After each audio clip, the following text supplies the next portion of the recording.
Hello, I'm Chad Blair. Welcome to another installment of DC808 On the Wire. Today we go directly to Kerry Murakami in Washington, who has this report.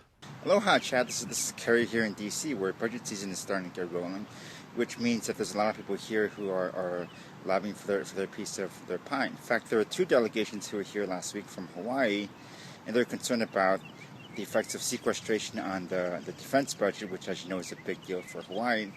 And they're also worried about whether a grand bargain on deficit reduction would mean there would be Medicare cuts. I had the opportunity to talk to some of the members of the Military Affairs Committee at the L'Enfant Plaza Hotel where they were staying.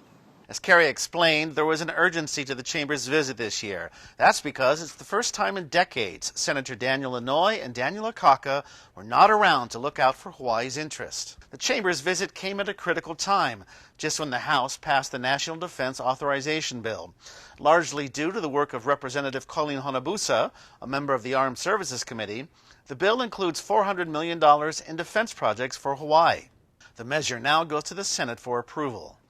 Also part of the Chamber's D.C. visit was Governor Neil Abercrombie, who met with former colleagues in Congress to discuss the importance of defense spending to the islands.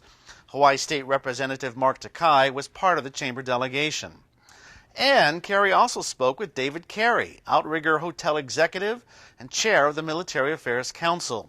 The Chamber of Commerce, in connection with the RAND Corporation, a couple of years ran a study that showed roughly $12 billion of expenditures by the Department of Defense for its military actions in Hawaii, which is second only to tourism in the state. That's a huge number of jobs that are created and a number of our communities supported by the military. So it's important, in my view, being a tourist guy, to have other business in the state, and the military is an important business for the country. And the fact that a lot of its activities are located in Hawaii is only beneficial for our community. The other group from Hawaii lobbying the capital this week was AARP Hawaii, led by Barbara Kim Stanton. They met with Hawaii's delegation to share concerns about possible changes to Medicare. We were lobbying our congressional delegation. We met with all four of them, our two senators and our two congresswomen, to talk about Social Security and Medicare and the need to protect these programs and to strengthen them for future generations.